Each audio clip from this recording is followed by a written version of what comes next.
In today's video, I'll show you how to create and sign a document using Dropbox Sign in just a few minutes. Start by opening your web browser and going to the Dropbox Sign website. Log in using your Dropbox account credentials. If you don't already have an account, create one first and then sign in. Once you're logged in, upload the document you want to sign.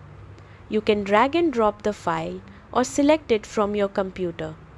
Dropbox Sign supports common formats like PDF and Word documents. After the file uploads, click on the document to open it. Choose the option to edit or sign the document.